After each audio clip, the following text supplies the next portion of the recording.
berbahagia, bila datang ke Riau, jangan lupa berkunjung ke Kota Rengat. Bila menuju Kota Rengat, bolehlah kita singgah di Pematang Rebah. Kepada hadirin di acara sosialisasi ini, kami sampaikan salam hangat.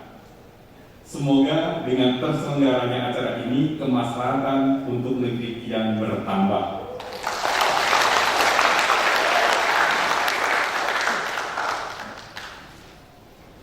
Terima kasih dan apresiasi kami pada Bapak Ibu atas kehadiran dalam acara ini. Kami dari KPP Pratan Rengat dan Kanwil DJP Riau sangat berbahagia pada malam hari ini dapat menyelenggarakan acara penyuluhan PPS, bahwa PPS ini sebagaimana kita ketahui bersama merupakan amanat dari Undang-Undang Harmonisasi Peraturan Perpajakan atau Undang-Undang KPP, di mana PPS sendiri merupakan suatu hak dan fasilitas bagi wajib pajak sebagai warga negara. Oleh karena itu, menjelang berakhirnya program pengungkapan sukarela ini di tanggal 30 Juni 2022 atau kurang lebih ya sekitar 8 hari lagi ya Bapak Ibu sekalian ya.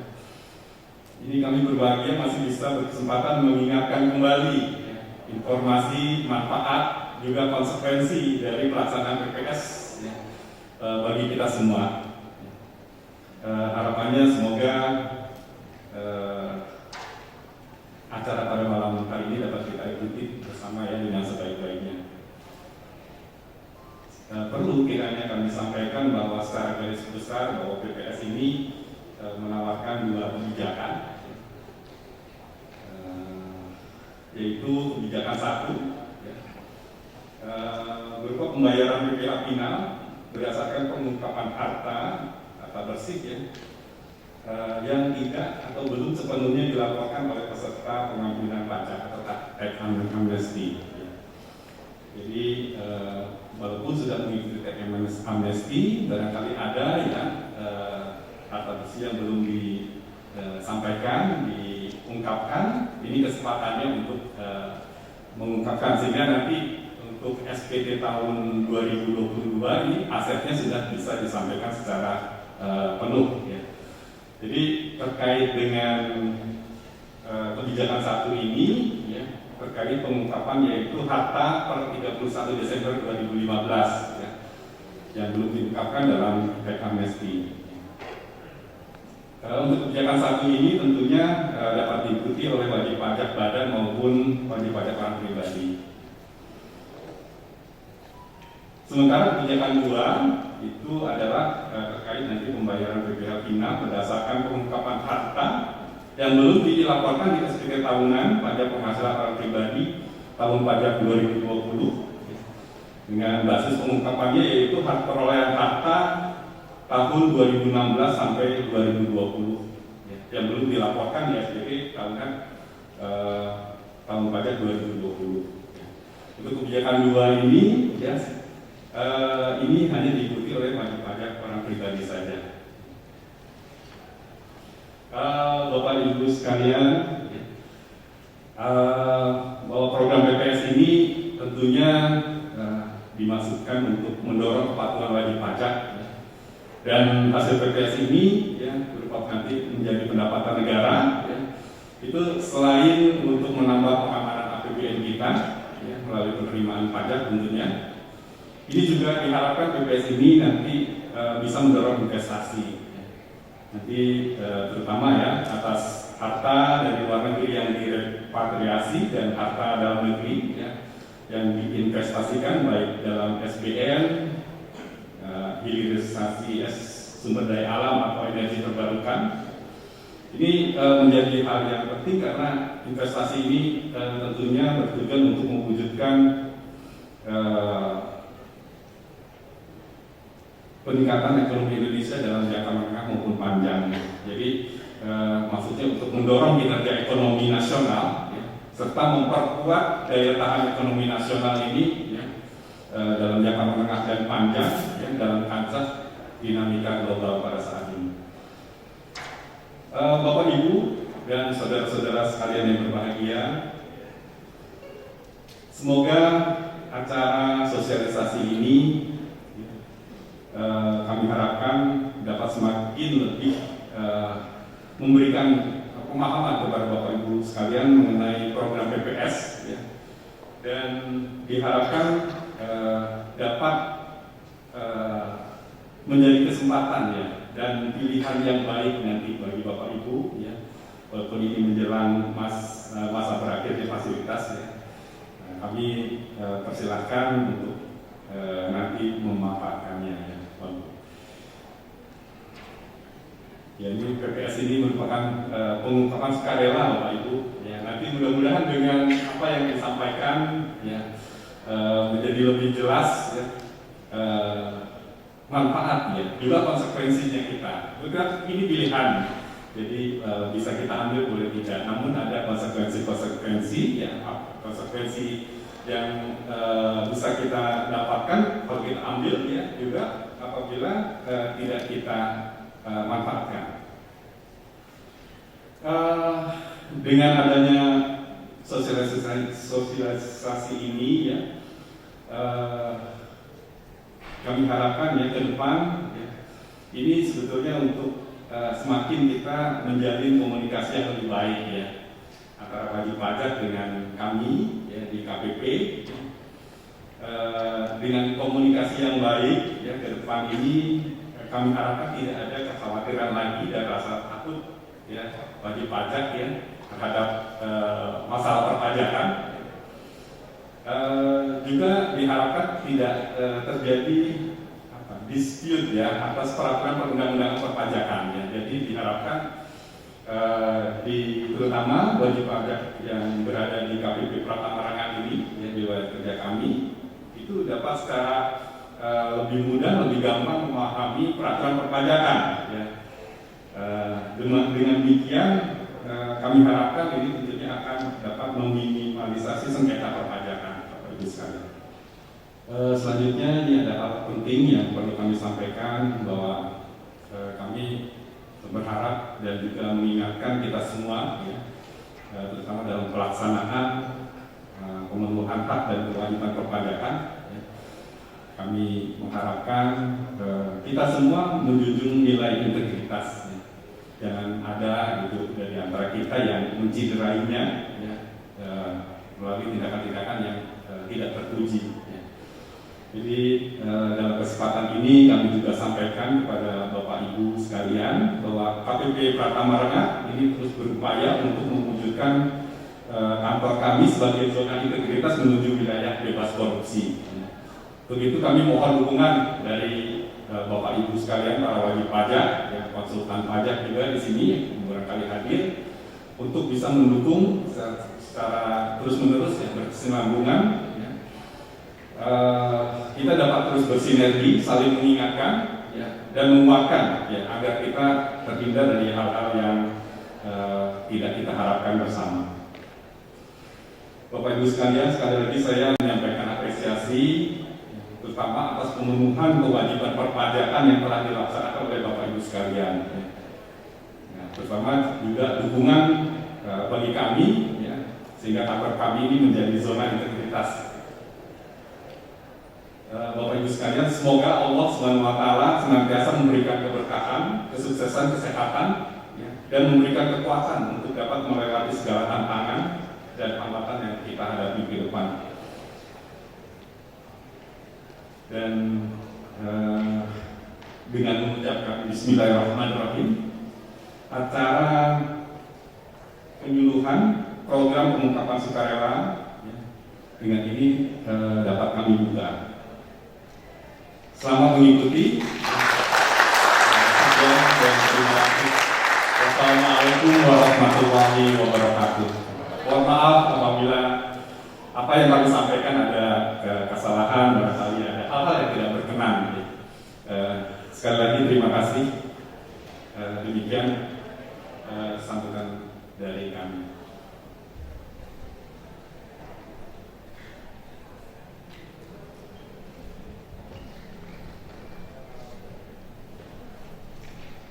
Selanjutnya adalah pemberian keynote speech yang akan disampaikan oleh Bapak Kepala Kanwil DJP Riau, Bapak Ahmad Jamari.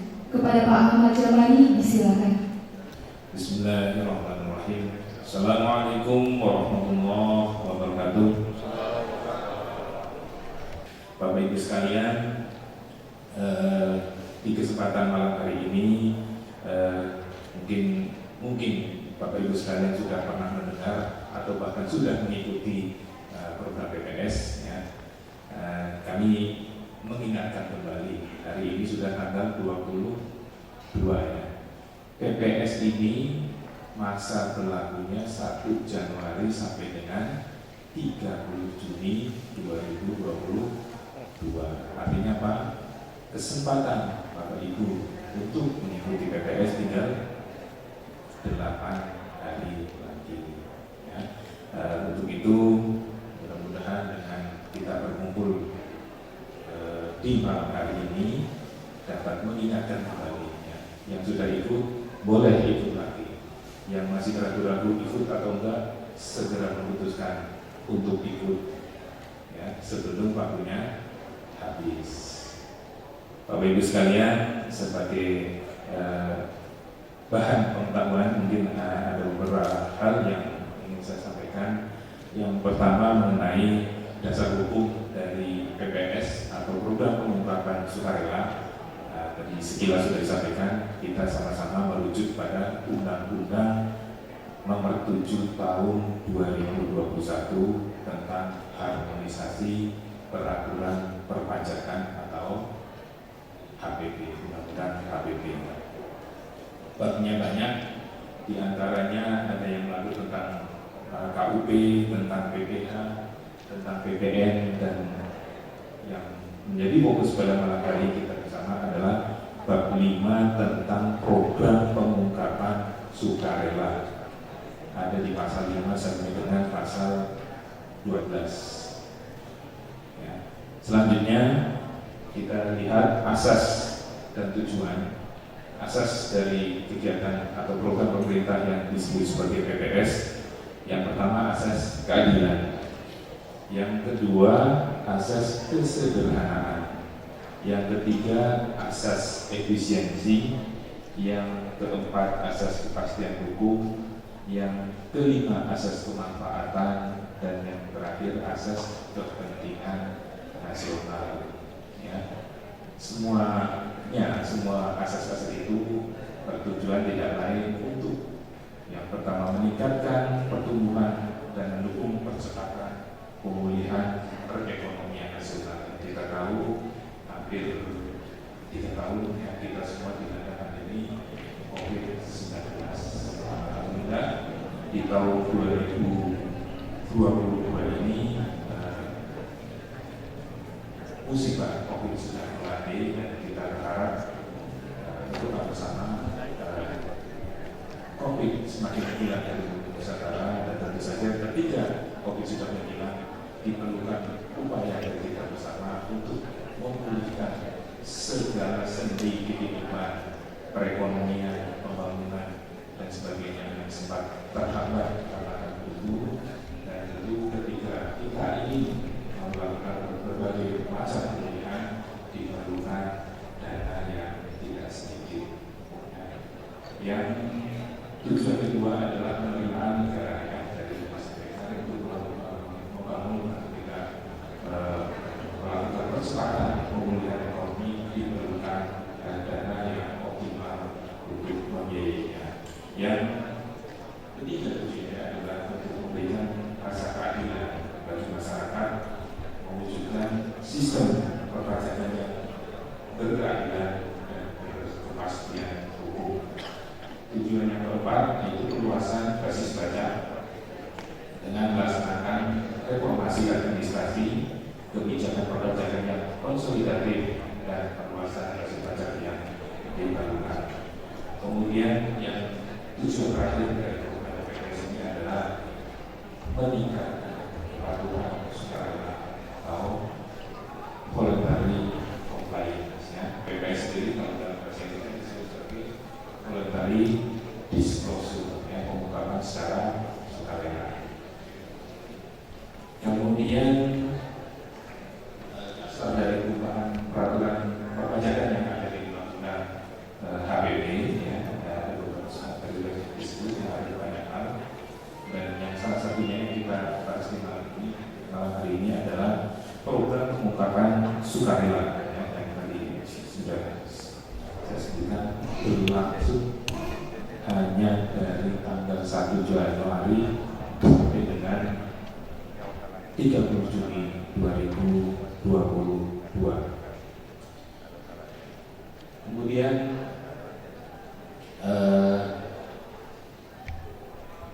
apa sih sebenarnya definisi dari PPS itu? PPS adalah pemberian kesempatan kepada wajib pajak untuk melaporkan atau mengungkapkan kewajiban perpajakan yang belum dipenuhi secara sukarela melalui pembayaran PPh berdasarkan pengungkapan harta. Ya. Mungkin kita lebih mudah menyebutnya dengan teks amnesti jilid 2. Ya. Bapak Ibu yang dulu sudah ikut teks amnesti sekarang diberikan kesempatan untuk ikut teks amnesti lagi. Ya. Silakan ikuti. Pun yang dulu belum sempat mengikuti teks amnesti sekarang juga silakan dipersilakan untuk mengikuti teks amnesti juga, ya. Tadi sudah disampaikan ada dua kondisi. Kondisi satu itu apabila masih terdapat peserta program pengampunan pajak teks amnesti yang belum mendeklarasikan secara seluruh aset pada saat pengampunan pajak. Sedangkan kondisi 2 itu apabila masih terdapat wajib pajak orang pribadi yang belum mengungkapkan seluruh penghasilan dalam SPT tahunan tahun pajak 2016 sampai dengan 2020. Kemudian pengaturan sebelum undang-undang HPP, ini peserta PA untuk orang pribadi atau badan yang belum melaporkan seluruh harta dalam surat pernyataan harta atau SPH bila ditemukan oleh DJP akan dianggap penghasilan dan dikenai PPh minimal sebesar 25% untuk badan, 30% untuk OP, 12,5% untuk OP tertentu dari harga bersih tambahan ditambah 100%. Kemudian BPOP yang belum melaporkan penghasilan tahun pajak 2016 sampai dengan 2020 sesuai ketentuan akan dikenakan PPh, dikenai PPh sesuai tarif yang berlaku ditambah sanksi administrasi. Ya.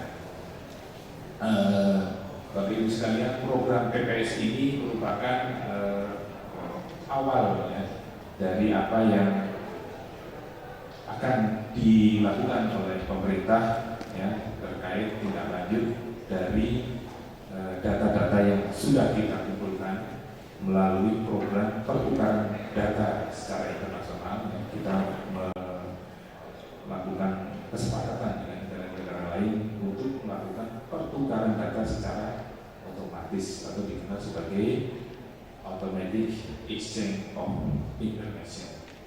Kemudian kita juga mengumpulkan atau menerima data-data dari instansi, dari lembaga, dari asosiasi, ataupun dari pihak lainnya yang memiliki data yang terkait dengan perpajakan.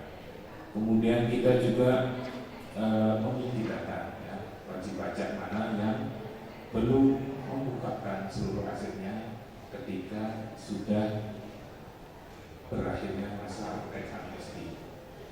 Ya, dari kumpulan data yang kita miliki, kita harapkan wajib pajak melakukan voluntary disclosure, ya, atau mengikuti program PPS. Kemudian ini menegaskan, ya, di slide berikutnya bahwa masa berlakunya PPS ini sampai dengan tanggal 30 Juni saja, ya, 30 Juni saja. Ya. Berikutnya sebagai laporan akan kami sampaikan bahwa sampai dengan hari ini tanggal 22 Juni 2022 wajib pajak yang sudah mengikuti teks amnesti itu ada 113.056 wajib pajak surat keterangan yang kami terbitkan sudah 136.858, kemudian jumlah PPh yang diterima itu 25.419,34 miliar, dan harta bersih yang diungkapkan itu 254.524,23 miliar. Kemudian deklarasi dalam negeri dan repatriasi itu 221.823,26 miliar, dan yang diinvestasikan ada 11.923 miliar. Kemudian yang deklarasi luar negeri saja ada 132.778,67 miliar. Kemudian apa yang sudah kita lakukan untuk menyampaikan informasi tentang PPS ini kepada wajib pajak di Riau ini sebanyak-banyaknya, ya, khususnya di Indragiri dulu, itu kita secara simultan hari ini kita melakukan penyuluhan gabungan antara Kanwil dengan KPP, yang ini termasuk kegiatan yang kita lakukan untuk menyampaikan informasi tentang PPS kepada masyarakat yang ada di Indragiri dulu, ya. Jangan sampai ketika program ini berakhir itu masih ada wajib pajak yang merasa belum terinformasikan tentang PPS ini, ya. Kita telah mengirimkan himbauan kepada 95.537 wajib pajak, ya, yang kita harapkan melakukan klarifikasi dari adanya perbedaan data yang kita miliki tadi, ya, dari berbagai sumber dengan apa yang sudah disampaikan Bapak Ibu wajib pajak melalui SPT ataupun laporan lainnya. Kemudian kita juga sudah melakukan sosialisasi PPS ke berbagai kalangan, yang kita sampaikan ke ASS, kepada ASN, kepada tenaga pengajar, dosen, guru dan sebagainya, dan kepada wajib pajak prominen yang terdaftar di KPP di Riau, ya, termasuk kita juga menyampaikan kepada wajib pajak yang bentuknya koperasi. Kemudian kita juga sudah mengirimkan WA Blast kepada wajib pajak kepada 8.908 wajib pajak orang pribadi. Kita membuka helpdesk dan kelas pajak di tiap KPP di lingkungan Kanwil DJP Riau. Kemudian kita juga melaksanakan penyuluhan bersama instansi, lembaga dan asosiasi. Minggu kemarin kita melakukan bersama OJK, dan minggu ini Jumat besok pagi, Jumat minggu ini kita akan melaksanakan lagi kepada nasabah-nasabah perbankan yang dikoordinir oleh OJK dan BNPB, Badan Musyawarah Perbankan Daerah. Kemudian kita juga melakukan talk show radio di berbagai radio yang ada di berbagai kota dan kabupaten di Provinsi Riau. Kemudian kita juga melakukan publikasi melalui media luar ruang, ya, Videotron, yang terdapat di 94 titik di Pekanbaru, dan berbagai banner, kumpul-kumpul, spanduk dan sebagainya untuk KPP di luar kota Pekanbaru. Kemudian selanjutnya, strategi komunikasi yang kita lakukan selama bulan Juli ini, ya, kita mencanangkan bulan Juni sebagai bulan PPS. Kita gencar melakukan sosialisasi PPS ini dengan berbagai cara. Tujuannya adalah menjangkau lebih banyak wajib pajak yang terinformasikan terkait program pengungkapan sukarela, sehingga dapat meningkatkan jumlah keikutsertaan wajib pajak yang memanfaatkan program pengungkapan sukarela. Kemudian program sosialisasi komunikasi tentang PPS ini merupakan titik awalnya, ya, dari saya sampaikan, dari pemanfaatan data dalam meningkatkan upaya pengawasan terhadap wajib pajak. Ya. Ini di sebelah kanan ini ada tabel kegiatannya. Hari ini tanggal 22 ini ada 2 KPP yang melakukan kegiatan seperti ini, satu di sini dan satu di tempat lain. Dan kita akan terus melakukan sampai dengan tanggal 30. Ya. Kemudian PPS yang penjualan PPS ini kita lihat tanggal 22 ini. Hari ini kita di Renang dan di Bengkalis, di Duri tepatnya, di Duri. Tanggalnya bersamaan. Besok malam kita akan mengadakan juga di Tembilahan, Indragiri, Hilir besok. Ya. Terus, nah itu mungkin sebagai penegas di slide terakhir ya, yang perlu Bapak Ibu wajib pajak ingat ya, PPS tinggal 8 hari lagi ya. Silakan Bapak Ibu kalau masih belum paham konsultasikan ke KPP di Renang sini, atau mungkin ada helpdesk yang dibuat di tempat lain ya Pak. Selain di KPP ya, silakan untuk memperjelas pemahaman Bapak Ibu sekalian terhadap program PPS ini ya. Ungkap saja, tapi kalau jargon yang disampaikan Pak Gubernur, ungkap, lengkap, lelah. Nah, tapi kalau kita sudah mengungkap dengan lengkap, insya Allah tidur kita akan lelah. Demikian yang dapat saya sampaikan. Kurang lebihnya mohon maaf. Mudah-mudahan apa yang sedikit saya sampaikan dapat memberikan pemahaman kepada Bapak Ibu sekalian wajib pajak, dan kita harapkan segera ikut berpartisipasi dalam PPS. Sekali lagi, pajak kuat, Indonesia maju. Assalamualaikum warahmatullahi wabarakatuh. Penyampaian materi PPS yang akan disampaikan oleh Bapak Agus Firmansyah. Kepada Bapak Agus Firmansyah disilakan. Pergi ke sungai memancing ikan, ikan kecil, ikan arwana. Salam sapa saya ucapkan, Assalamualaikum warahmatullahi wabarakatuh. Hadirin sekalian,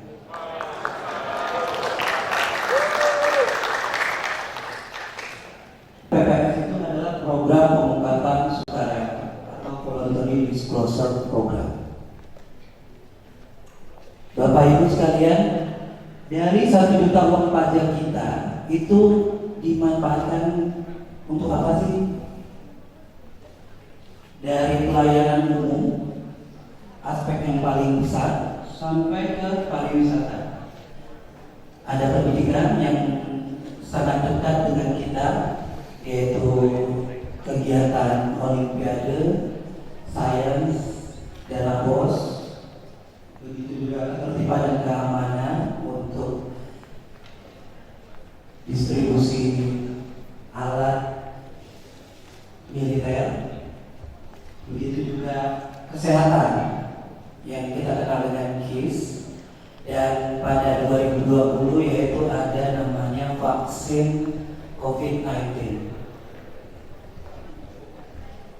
Di Riau khususnya dominan sektor pertanian dan perkebunan.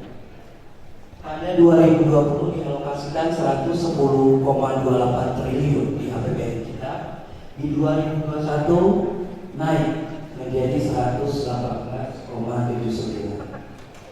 Begitu juga untuk KUR, untuk petani, dari 56 triliun di tahun 2021 menjadi 66,8.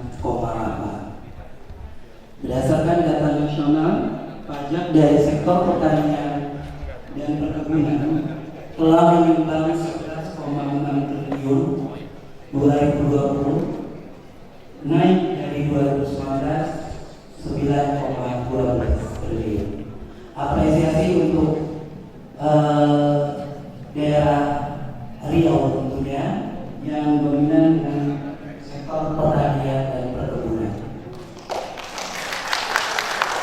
Terima kasih untuk Bapak Ibu Indragiri Guru khususnya Kota Arga. Kewajiban perpajakan di Indonesia itu self assessment, di mana dimulai dari mendaftar sampai melaporkan. Wajib pajak diberi kepercayaan oleh negara untuk mendaftarkan, menghitung, membayar serta melaporkan kewajiban perpajakannya dalam media SPT tahunan. PPS ini sudah disinggung tadi pengertian. Next, latar belakang program PPS ini merupakan tindak lanjut dari teks amnesti pada tahun 2016 dan 2017, di mana realisasi teks amnesti nasional 114,54 triliun dari 165 triliun yang ditargetkan. Repatriasi 146 triliun dari 1000 triliun yang ditargetkan. Maka kepatuhan perlu ditingkatkan serta memberikan kemudahan kepada wajib pajak untuk patuh. Dan di era keterbukaan data, terdapat data SPT yang dilaporkan wajib pajak dengan data yang dimiliki DJP melalui pertukaran data ILAP masih terdapat selisih. Dan tentunya masih besarnya dana wajib pajak di luar negeri yang belum dilaporkan baik pada masa sebelum maupun sesudah program pengampunan pajak. Tujuan dari program PPS ini sendiri meningkatkan kepatuhan sukarela wajib pajak dan diselenggarakan berdasarkan azas kesederhanaan, kepastian hukum serta kemanfaatan.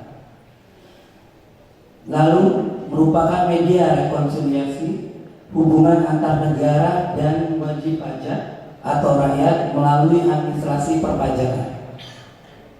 Manfaat PPS ini sendiri bermanfaat bagi wajib pajak dan negara, seperti memberikan solusi kepada wajib pajak untuk patuh yang belum mengungkapkan kewajiban perpajakan dengan sepenuhnya, serta penggunaan tarif yang lebih rendah, pemberian fasilitas bebas dari sanksi kenaikan 200% untuk kebijakan 1, dan untuk kebijakan 2 bebas dari denda ataupun bunga keterlambatan. Dan bagi negara, media PPS ini sumber penerimaan bagi negara. Repatriasi tentunya mendorong perbaikan iklim investasi di dalam negeri sehingga ekonomi bergerak, usaha rakyat makin maju. Serta perlindungan data dijamin oleh undang-undang bahwa data yang disampaikan dalam SPPH tidak bisa digunakan untuk penyelidikan, penyidikan, dan penuntutan hukum oleh pihak lain.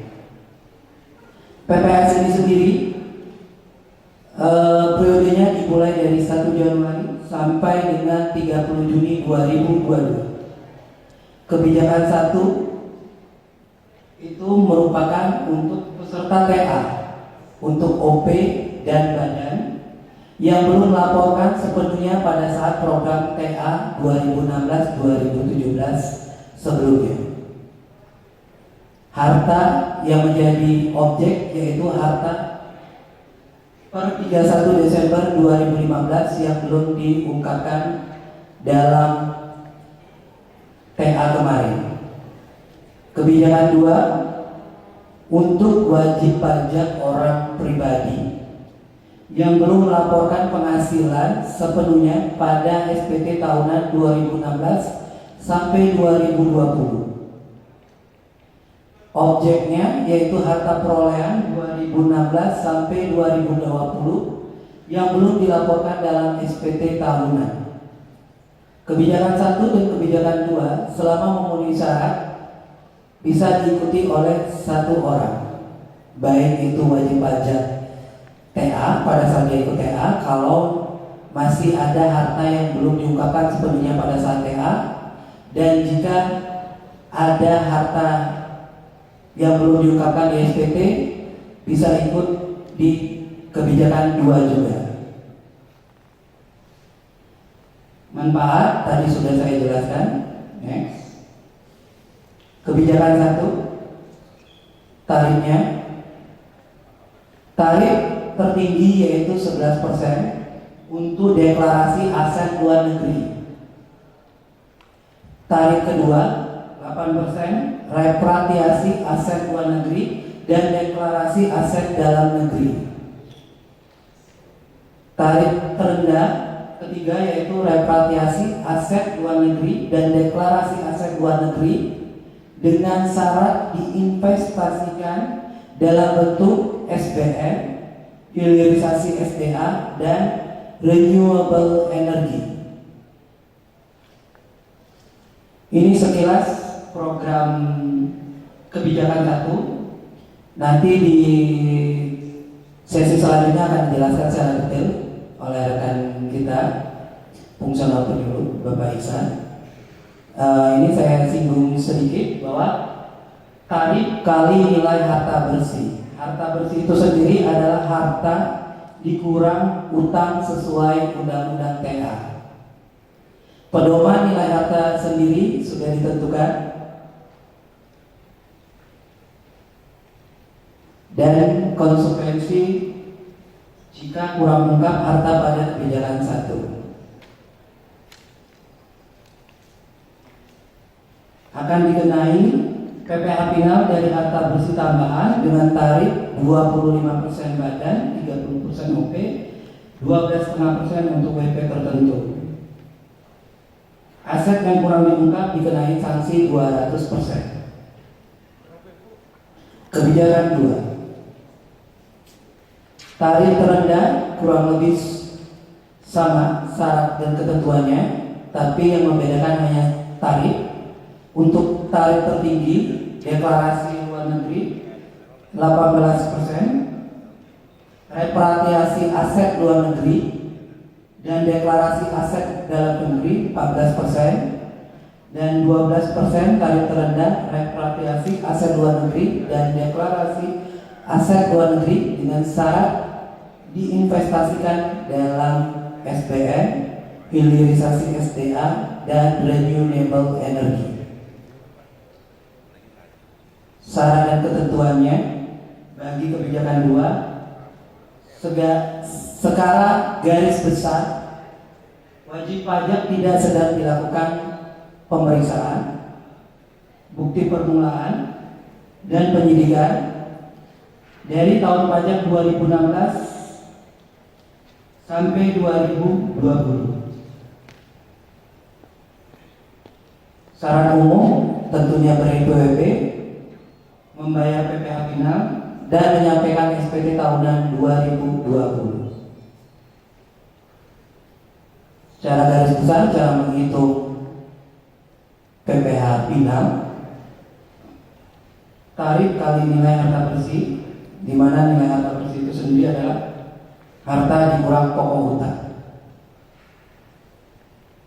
Konsekuensi kebijakan 2, dikenai PPh final dan harta bersih tambahan dengan tarif 30%, pasal 11 ayat 2 Undang-Undang HBP, dan denda bunga sesuai pasal 13 ayat 2 Undang-Undang KUP.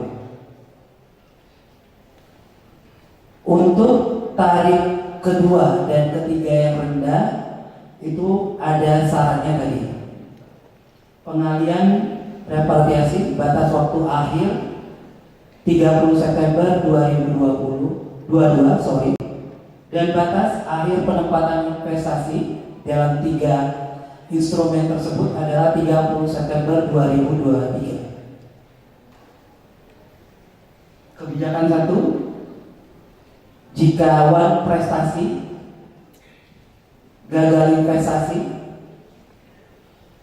wajib pajak, kalau sukarela menambah tarif PPh final 3%, gagal investasi dan gagal repatriasi 6%, gagal repatriasi hanya melakukan deklarasi luar negeri tambahan 4%. Itu jika wajib pajak dengan sukarela menyetor.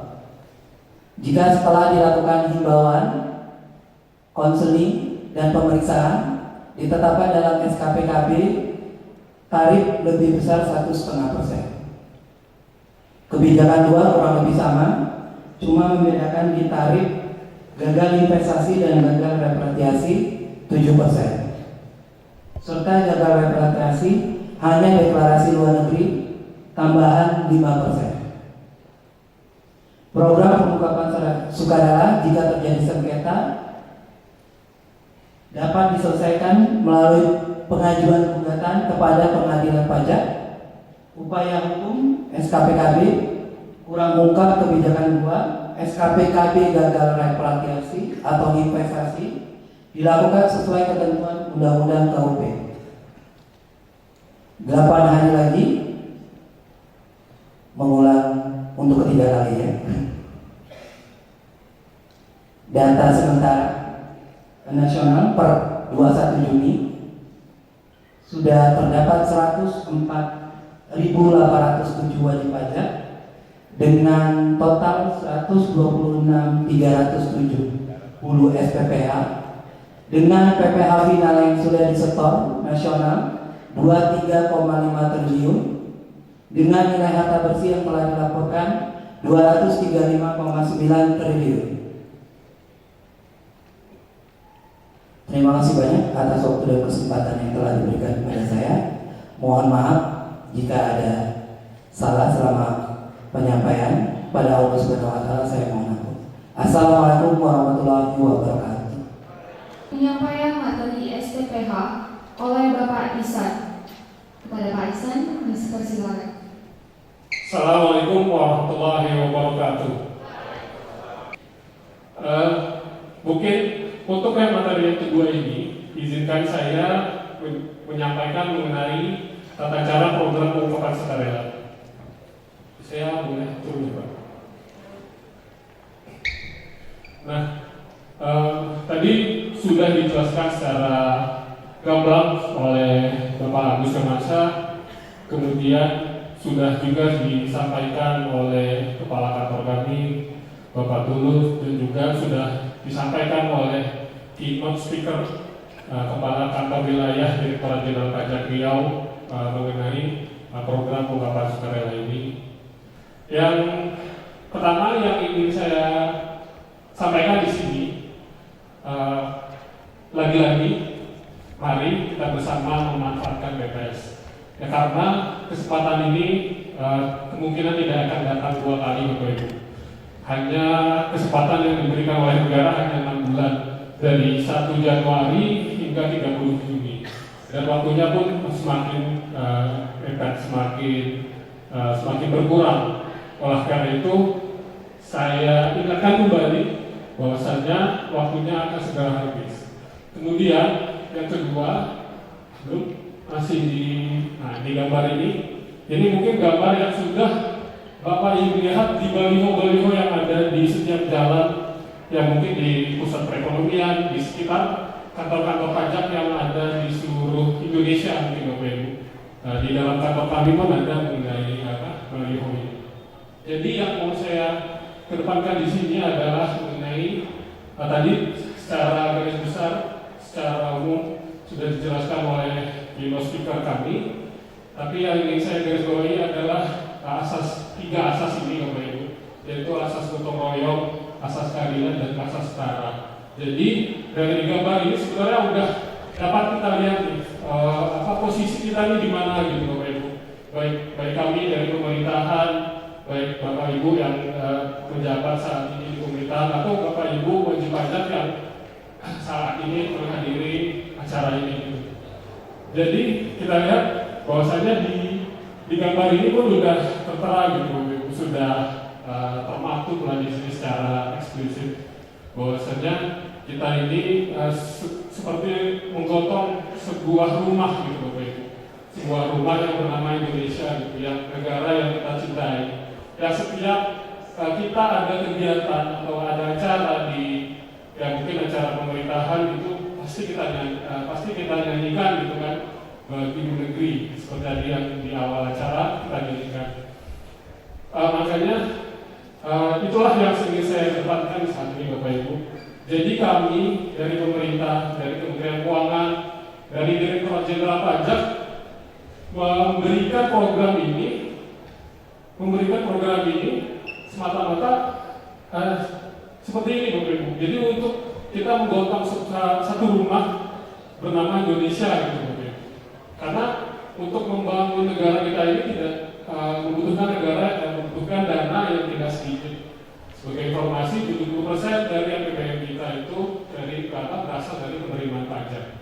Tadi juga sudah dibahas oleh rekan kami Bapak Agus bahwasanya 1 juta rupiah yang kita keluarkan untuk pembayaran pajak itu kemana saja? Ada kesehatan, ada pendidikan, ada pembangunan dan segala macamnya. Mungkin seperti Bapak Ibu yang saya ingin sampaikan pertama di awal saya ini Bapak Ibu, bahwasanya kita di sini itu untuk bergotong royong, karena memang itu salah satu prinsip yang ada di negara kita, gotong royong. Kemudian kita pun juga harus adil dan juga harus setara. Oke, setelah Bapak Ibu mengetahui atau memahami atau Bapak Ibu kenapa datang ke dalam acara penyuluhan ini untuk dapat menerima informasi, untuk menyamakan persepsi, dan kemudian yang kedua itu yang saya sampaikan ini, kemudian kenapa kita harus ikut PPS? Tadi mungkin sudah disampaikan oleh 3 orang pembicara sebelum saya, kenapa sih harus PPS? Banyak juga iklan-iklan yang menyampaikan kenapa ikut harus PPS. Inilah alasannya Bapak Ibu. Lanjut. Ini sudah dibahas sama Bapak Agus tadi. Cuma yang ingin saya kedepankan adalah sebuah contohnya Bapak Ibu. Misalnya ini untuk program pengungkapan sukarela. Ini saya istilahnya mau menyampaikan yang enaknya dulu lah gitu. Apa sih konsekuensinya dulu? Jadi kalau misalnya Direktorat Jenderal Pajak menemukan harta lainnya sampai dengan 2015, jadi harta baru yang kurang atau belum terungkap itu akan dikenakan tarif PP 36 tahun 2017 ditambah dengan sanksi undang-undang tax amnesty. Jadi memang untuk kebijakan satu ini diperkenakan hanya untuk peserta yang sudah memiliki baik orang pribadi maupun badan. Nah, seperti apakah contohnya? Misalnya kantor pajak ternyata menemukan bahwasanya Bapak Ibu sebagai orang pribadi, sebagai pengusaha, sebagai badan yang menjalankan usaha di Kabupaten Negeri Hulu ini, kami temukanlah satu aset misalnya sebesar 1 miliar. Nah, atas 1 miliar ini misalnya dikuasai oleh orang pribadi. Jadi tarifnya itu adalah 30% dari harta 1 miliar tersebut. Berarti untuk PPh finalnya Bapak Ibu harus membayar sebesar 300 juta. Nah, Bapak Ibu bayangkan seandainya Bapak Ibu ikut program PPS ini, atas aset 1 miliar tersebut Bapak Ibu hanya dikenakan tarif 4%, dikenakan tarif 6%. Nah, sangat jauh kan bedanya Bapak Ibu, dari 30% menjadi 6%. Nanti akan kami sampaikan lagi di slide-slide berikutnya. Baik, ada 3 tarif Bapak Ibu, 6%, 8%, dan 11%. Jadi untuk yang hanya pengungkapan itu hanya 8%. Bayangkan bedanya Bapak Ibu, 30% dengan 8%. Nah selain itu dikenai tambahan sanksi undang-undang TA, yaitu sebesar 200% Ibu, Bapak Ibu, yang ada di nomor 2. Jadi dari 300 juta itu akan dikenakan sanksi kenaikan 2 kali lipat, jadi 900 juta. Jadi dari aset Bapak Ibu senilai 1 miliar, Bapak harus membayar pajak 900 juta. Dibandingkan Bapak harus membayar pajak 100, misalnya 14% lah. Jadi 8%. Berarti hanya 80 juta Bapak Ibu. Bayangkan perbedaannya. Bayangkan keuntungannya. Karena saya pernah membaca suatu literatur, kalau pajak ini kan all money Bapak Ibu ya. Jadi mana sih cuannya nih kalau misalnya pajak ini kan? Nah inilah Bapak Ibu.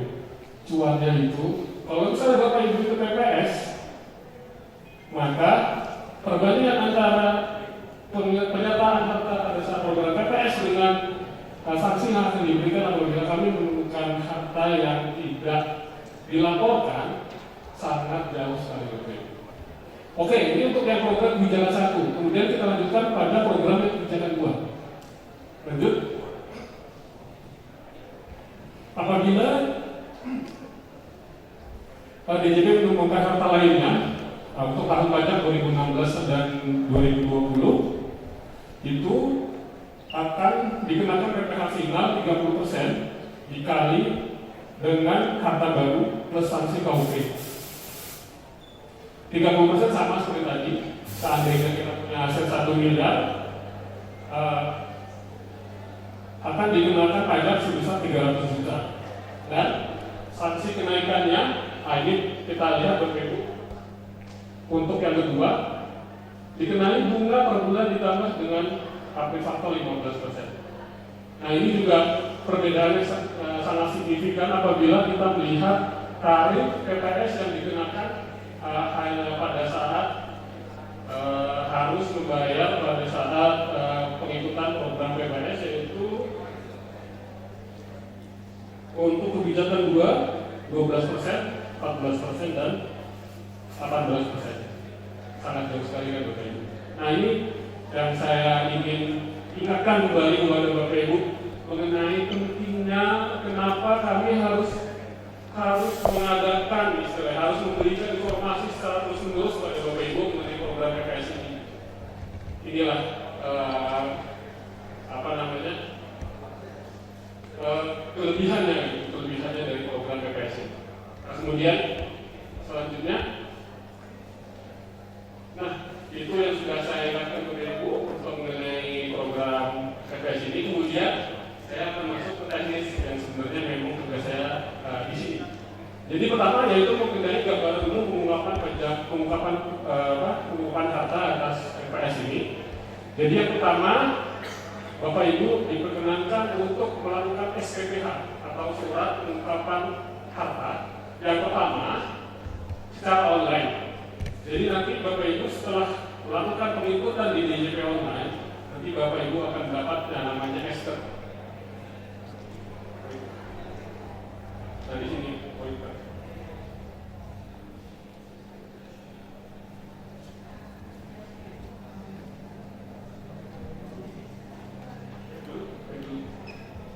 Nah di sini yang di SPPH 1 Bapak Ibu akan mendapatkan STER atau namanya surat keterangan. Di sini ya, terima kasih Abang. Kemudian apabila yang kedua Bapak Ibu ternyata ada STER ini ternyata ada perbaikan atau pencabutan, itu Bapak Ibu diperkenankan untuk mengikut kembali untuk aset-asetnya yang belum diikut ke dalam SPPH atau surat pernyataan harta. Jadi boleh kedua, ketiga, ke 100 pun boleh kalau misalnya Bapak Ibu belum yakin apakah harta yang saya input ini telah benar diinput atau belum, atau ternyata masih ada lagi aset yang belum diinput. Kemudian tahap yang ketiga nanti kami akan melakukan penelitian apabila ternyata ada kesalahan. Jadi kita akan melakukan penelitian dan klarifikasi dari wajib pajak juga, dan nanti akan yang namanya keluar surat pembetulan atau pembatalan. Nah, tahap ini yang pertama, dan kemudian tahap yang kedua adalah komitmen repatriasi atau investasi. Tadi sudah dijelaskan oleh Pak Agus bahwasanya ada klausul untuk mengalihkan harta dan diinvestasikan ke dalam program investasi yang ada di luar negeri, yang ada di dalam negeri, misalnya SBN dan hilirisasi renewable energy, itu bisa. Dan repatriasi dan investasinya ada maksimalnya tanggal 30 September 2022 dan investasi itu 30 September 2023. Dan ini masuk ke investasi wajib pajak BPS. Nah, setelah itu tahapan yang akan kami lakukan adalah pengawasan di Bapak Ibu. Jadi nanti di kantor pelayanan pajak itu ada bagian pengawasan namanya. Bapak Agus Firmansyah juga merupakan bagian dari seksi pengawasan. Jadi apabila ada yang tidak patuh, tidak komplain, maka kami akan menerbitkan surat teguran. Kenapa tidak patuh?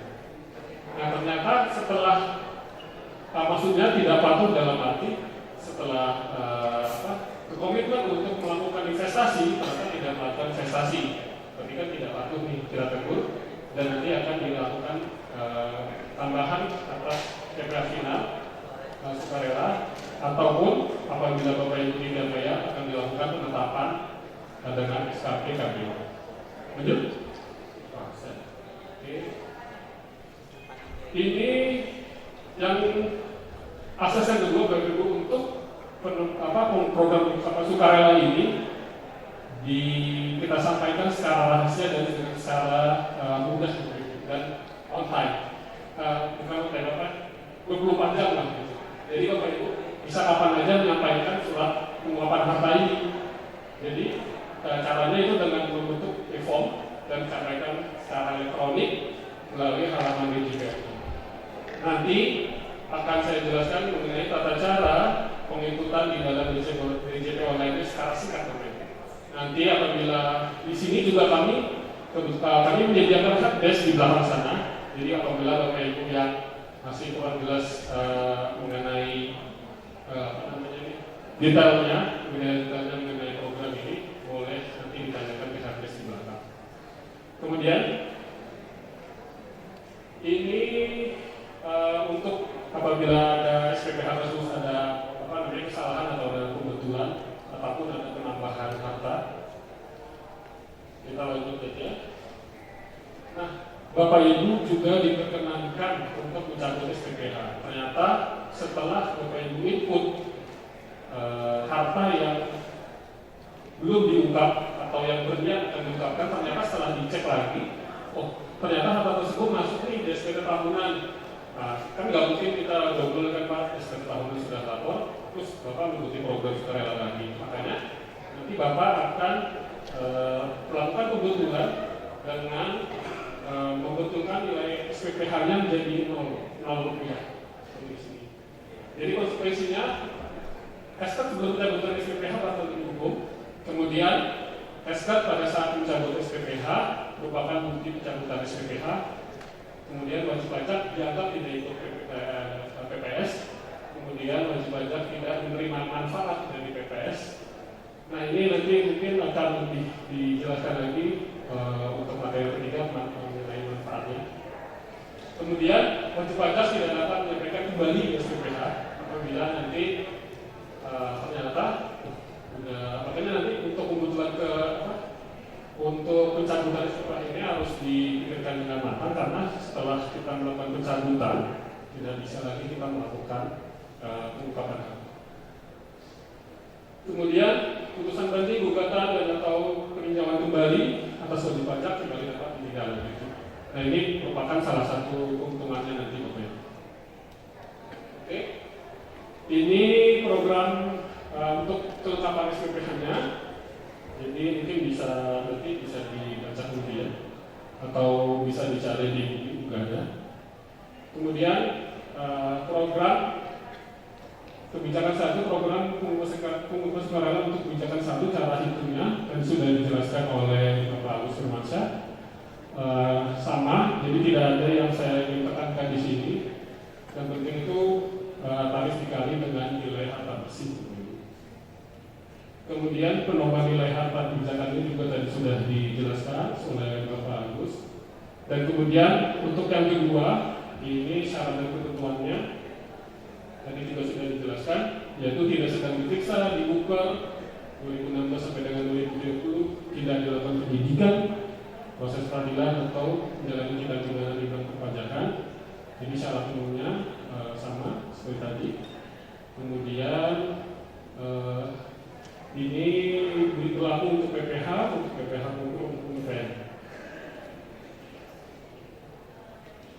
Untuk program kebijakan 2, program PPS kebijakan 2 itu sama tarifnya, maksudnya rumusnya. Jadi tarif kali nilai harta bersih. Harta bersih adalah harta dikurang pokok utang. Jadi misalnya harta ini Bapak Ibu dibeli tahun 2020 nih, misalnya Bapak Ibu kan total 2020 kemungkinan masih ada pokok utangnya. Nah, dikurangi di sini.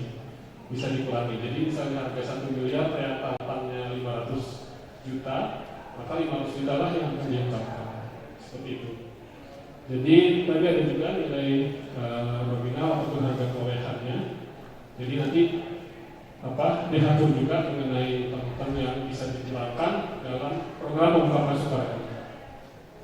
Lanjut, ini mengenai kode akun pajak. Nanti sebelum membayar jangan lupa mencantumkan untuk kode akun seperti di e-billing.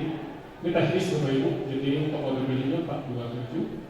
Kemudian kebijakan 2 428. Kemudian untuk SKPKB kebijakan 2 atau rangkap harta di sini 319. Kemudian untuk yang gagal repatriasi apabila nanti gagal repatriasi atau investasi kebijakan 1107, kebijakan 2 108, dan kemudian SKPKB gagal atau gagal repatriasi atau investasi 317 dan 318. Oh ya, notnya di sini Bapak Ibu, pembayaran tidak dapat dilakukan dengan kemudahan keuangan. Jadi nanti Bapak Ibu harus membayarnya dengan dana cash. Jadi meskipun nanti ternyata dalam setelah penelitian masih ada dana yang melakukan Bapak Ibu melakukan kesalahan setor dan dapat dipindahkan, namun ini tidak bisa dipindahkan untuk membayar program pengukuran sukarela. Jadi dibayarnya harus menggunakan dana cash. Kemudian ini yang sudah kita bahas mengenai kebetulan atau pembatalan surat keterangan. Di sini apabila Bapak Ibu melakukan salah hitung belum kebetulan dan ada juga mengenai harta bersih tidak sesuai dengan keadaan sebenarnya, periode perolehan harta tidak memenuhi syarat, kemudian peserta sedang diperiksa dibuka disidik dalam proses peradilan atau menjalani tindak pidana pajak juga tidak bisa. Kemudian peserta tidak mencabut permohonan hukum atau upaya hukum. Kemudian peserta PPS tidak memenuhi persyaratan yang lain. Nanti bisa dicek lagi Bapak Ibu. Kemudian ini yang saya bahas mengenai repatriasi tadi yang di awal tadi, paling lambat tanggal 30 September 2022. Jadi pengalihannya bisa melalui bank atau melalui bank saja. Jadi holding periodnya 5 tahun sejak diterbitkannya surat keterangan. Jadi investasi ini tidak bisa Bapak Ibu alihkan lagi atau dijual lagi dalam jangka waktu 5 tahun. Kemudian ketentuan investasinya. Jadi ada 2 Bapak Ibu, investasi hilirisasi dan ada juga investasi SBN atau suku bunga negara paling lambat 30 September 2023. Dan sama holding periodnya adalah 5 tahun sejak diinvestasikan. Lanjut. Ketentuan pembelian SBN ini untuk deklarasi dalam negeri mata uangnya rupiah dan falas. Repatriasi juga sama untuk SBN bisa rupiah maupun bisa dolar. Jadi dilakukan di pasar perdana dengan mekanisme private placement melalui dana utama dengan menunjukkan surat keterangan. Ini teknis UPP. Kemudian program pengukuhan sukarela untuk laporan investasi, yaitu peserta dengan komitmen investasi. Jadi wajib menyampaikan laporan investasi melalui halaman DJP. Jadi nanti setelah melakukan investasi, Bapak Ibu wajib untuk menyampaikan laporan melalui halaman DJP. Lanjut, ini sudah dijelaskan Bapak Ibu. Jadi ini tarif-tarifnya 6%, 8%, dan 11%. Untuk aset dalam negeri 6% dan 8%. Sementara apabila gagal 3% yang untuk sukarelanya. Tapi kalau misalnya kami yang menemukan PPh finalnya 4,5%, sukarela 6% dan SKPP 7,5%. Untuk gagal repatriasi hanya deklarasi luar negeri, yaitu tarifnya 4% dan 2,5%. Ini juga Bapak Ibu PPh final karena investasi, repatriasi atau investasi untuk kebijakan 2. Jadi untuk kebijakan 1 kurang lebih sama Bapak Ibu tarifnya. Yang perbedaannya hanya di gagal investasi dan gagal repatriasi untuk deklarasi ke luar negeri. Oke, ini juga sudah kita bahas hak dan kewajiban setelah pengungkapan harta. Jadi tidak dapat lagi melakukan permohonan restitusi atau upaya hukum. Dan kemudian apabila peserta lakukan prestasi, maka surat keterangan akan dibatalkan. Nah, apabila Bapak Ibu nanti sudah yakin untuk mengikuti program PPS ini, jadi yang harus Bapak Ibu lakukan setelah melaporkan PPS-nya, yaitu pada saat SPP tahunan, yaitu harta besi menjadi tambah saldo dan penetapan. Kemudian harta atau utang SPPH sebagai harta atau utang baru sesuai dengan tanggal surat keterangan di dalam SPP tahun 2022 yang nanti akan dilakukan pada tahun 2023. Kemudian harta SPPH tidak dapat disisihkan atau diakumulasi untuk kepentingan perpajakan. Untuk sengketa tadi sudah disampaikan oleh Bapak Agus. Untuk materinya kira-kira seperti ini Bapak Ibu. Tapi sebelum saya akhiri, izinkan saya untuk menunjukkan tadi seperti di awal bahwasanya saya akan menunjukkan sekilas mengenai tata cara pengikutan di dalam DJP online. Selamat datang di tutorial aplikasi program pengungkapan sukarela.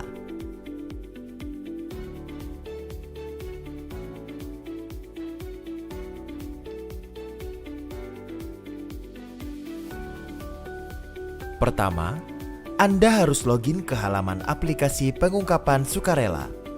Kemudian masukkan 15 digit NPWP, kata sandi, dan kode keamanan yang terdapat pada halaman login. Pilih menu buat laporan untuk membuat laporan. Pada menu ini, pilih laporan SPPH, pilih jenis kebijakan yang akan Anda laporkan. Anda dapat memilih media pengiriman token untuk membuka dan mengisi formulir SPPH.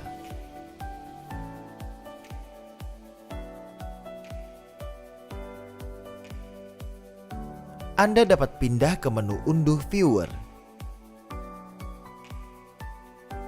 Setelah berhasil, silakan buka formulir SPPH yang sudah terdownload dengan menggunakan Adobe Acrobat Reader DC. Pada halaman pertama, Anda diminta untuk mengisi daftar rincian harta bersih. Untuk tahun perolehan harta, apabila Anda memilih kebijakan 1, maka tahun perolehan diisi dari tahun 1985 sampai tahun 2015.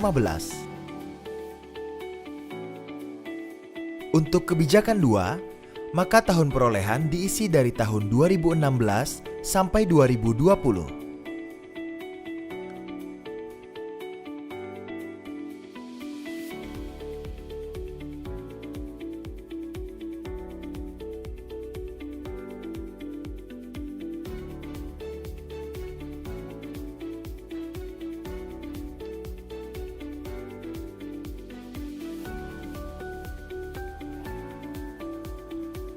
Jumlah dari kolom 21, 22, dan 23 harus sama dengan jumlah kolom 20.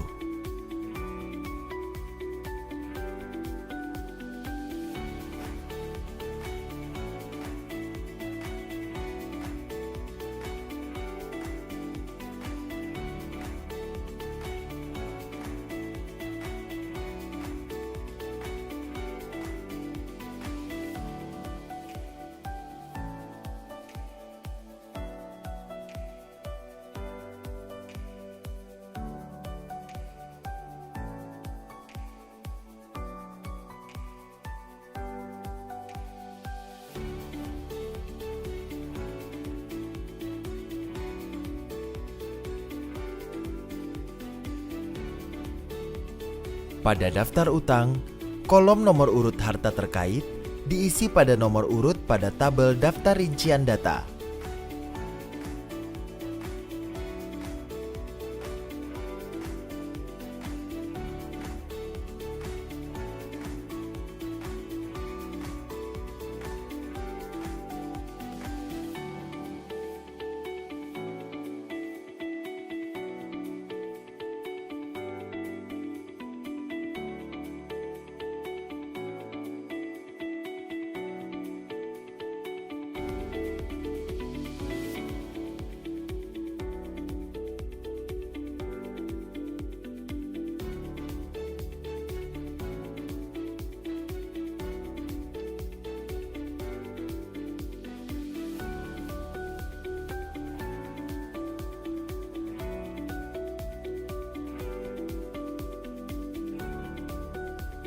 Setelah selesai mengisi semua, Anda dapat mengklik tombol selanjutnya.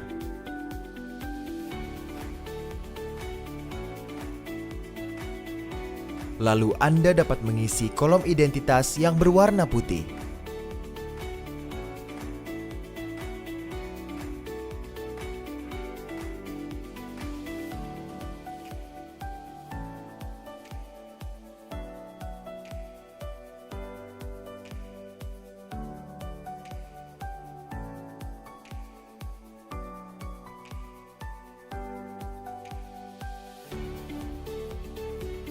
Halaman induk merupakan ringkasan dari daftar rincian harta dan utang yang terdapat pada halaman sebelumnya.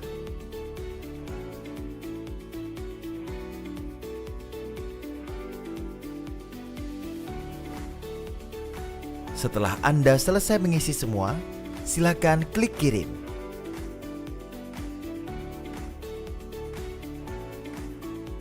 Masukkan kode verifikasi yang Anda terima, baik di email atau nomor telepon.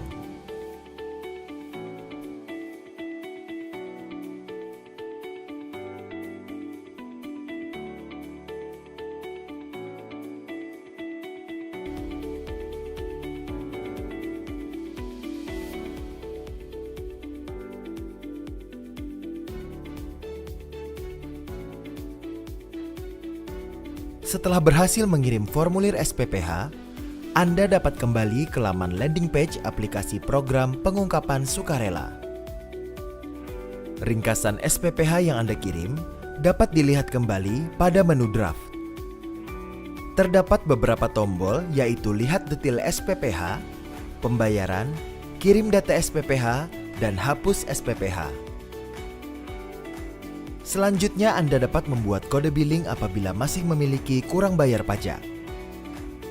Melalui menu pembayaran, terdapat 3 pilihan, yaitu membuat kode billing di aplikasi PPS, konfirmasi pembayaran atas kode billing yang dibuat di aplikasi PPS, dan konfirmasi pembayaran atas kode billing yang dibuat secara mandiri dari luar aplikasi PPS.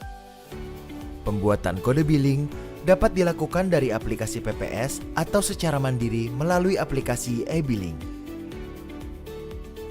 Apabila Anda ingin membuat kode billing dari aplikasi PPS, silakan memilih belum pada aplikasi pembayaran, dan kode billing akan muncul pada informasi data billing. Anda melakukan pembayaran terhadap kode billing tersebut melalui bank persepsi. Setelah selesai melakukan pembayaran melalui bank persepsi, pilih menu pembayaran dan pilih sudah.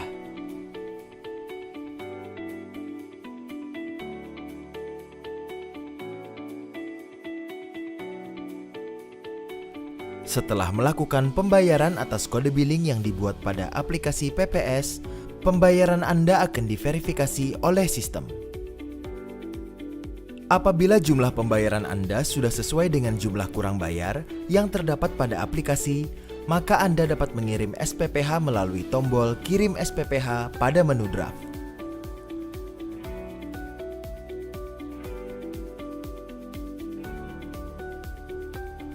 Anda dapat memilih media pengiriman token dengan menggunakan email atau nomor telepon yang terdaftar pada akun pajak.go.id.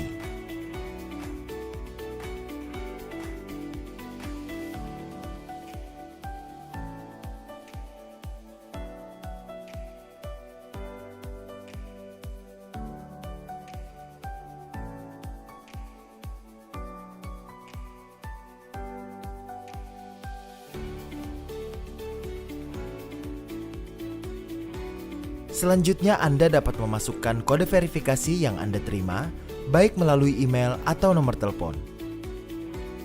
Kemudian, klik tombol kirim SPPH. Setelah proses berhasil, Anda akan menerima pemberitahuan melalui email bahwa Anda telah mengikuti program pengungkapan sukarela. Jika Anda masih memerlukan bantuan, silakan mengunjungi www.pajak.go.id atau telepon ke Kring Pajak 1500 200. Subscribe channel YouTube Ditjen Pajak RI untuk informasi lainnya. Pajak kuat, Indonesia maju.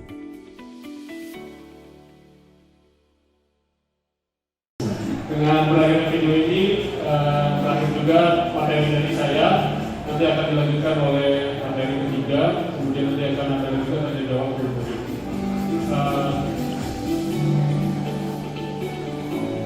Mungkin saya akhiri, saya mohon maaf apabila ada kesalahan, dan mudah-mudahan penjelasan dari saya dan video yang telah diputar membuat Bapak Ibu menjadi yakin untuk mengikuti PPS. Demikian saya akhiri. Assalamualaikum warahmatullahi wabarakatuh. Penyampaian materi penelitian SPT yang akan disampaikan oleh Bapak Danu. Kepada Pak Danu disilakan. Baik. Assalamualaikum warahmatullahi wabarakatuh. Selamat malam Bapak Ibu. Untuk materi selanjutnya adalah penelitian SPT. Nah, penelitian SPT ini adalah salah satu proses yang akan dilakukan teman-teman kita di KPP terlepas dari program PPS tanggal 30 Juni tahun 2022. Nah, sebelum kita masuk lebih dalam Bapak Ibu, mungkin kita perlu tahu dulu Bapak Ibu, apa itu SPT ya? Mungkin selama ini Bapak Ibu sudah familiar atau sudah terbiasa dengan SPT itu apa. Namun mungkin kita perlu sekali-sekali melihat ke dasar aturannya SPT itu sebenarnya apa sih? Gitu. Untuk SPT sendiri ini singkatan dari surat pemberitahuan, dan surat ini adalah surat yang oleh wajib pajak digunakan untuk melaporkan penghitungan dan untuk pembayaran pajak. Di sini intinya melaporkan objek pajak dan atau bukan objek pajak, dan di sini mengandung harta dan kewajiban. Nah, ini kaitannya dengan PPS Bapak Ibu. Di sini selain informasi tersebut, ada informasi juga tentang pajak berhutang, yaitu yang Bapak Ibu bayarkan. Nah, terkait dengan SPT tersebut, berdasarkan pasal 3 ayat 1 Undang-Undang KUP, bahwa SPT tersebut wajib disampaikan dengan diisi secara benar, lengkap dan jelas. Maksudnya benar di sini adalah benar dalam perhitungan, penerapan ketentuan peraturan, perundang-undangan, dan sesuai dengan keadaan sebenarnya.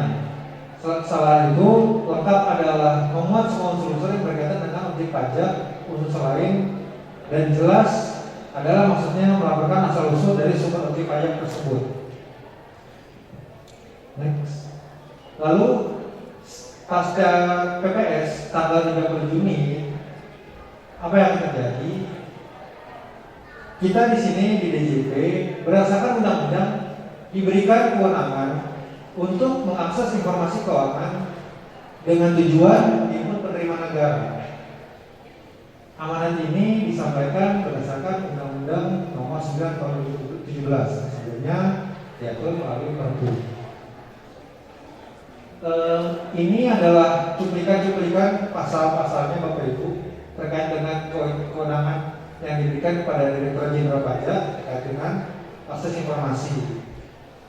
Di sini undang-undang yang diambil adalah Undang-Undang Nomor 9 Tahun 2017 dan Undang-Undang KUP. Intinya mirip Bapak Ibu, yaitu Direktur Jenderal Pajak diberikan kewenangan. Setelah itu, selain Direktur Jenderal Pajak diberikan kewenangan, lembaga jasa keuangan lainnya juga memiliki kewajiban untuk menyampaikan informasi keuangan dari wajib pajak pada Direktur Jenderal Pajak. Apa saja pihak-pihak tersebut? Contohnya di sini ada bank, akuntan publik, notaris, konsultan pajak, instansi pemerintah, lembaga asosiasi, dan lembaga jasa keuangan. Nah, entitas-entitas ini berdasarkan undang-undang diberikan kewajiban untuk memberikan informasi keuangan terhadap Direktorat Jenderal Pajak. Lalu apa saja informasi yang harus disampaikan kepada Direktorat Jenderal Pajak? Yang pertama di sini ada identitas, yang kedua ada nomor rekening, yang ketiga adalah informasi terkait dengan lembaga jasa keuangan yang memiliki informasi tersebut. Yang keempat di sini ada saldo dari rekening keuangan tersebut. Yang kelima adalah penghasilan terkait dengan rekening tersebut.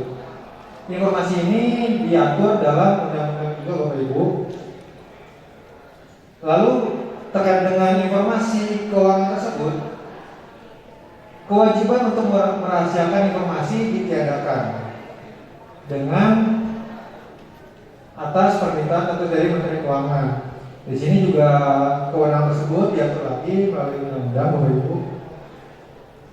Nah, setelah ada akses informasi tersebut, maka Direktorat Jenderal Pajak itu memiliki basis data harta wajib pajak yang sudah diberikan oleh lembaga jasa keuangan dan instansi atau entitas-entitas yang sudah disebutkan tadi, sehingga kita memiliki informasi terkait dengan harta tersebut.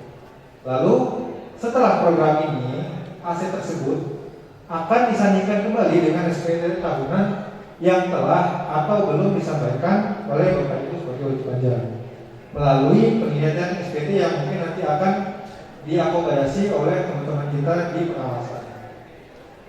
Lalu bagaimana jika pada saat penelitian jumlah harta pada basis data DJP tidak sama dengan yang ada di SPT tahunan yang sudah dilaporkan?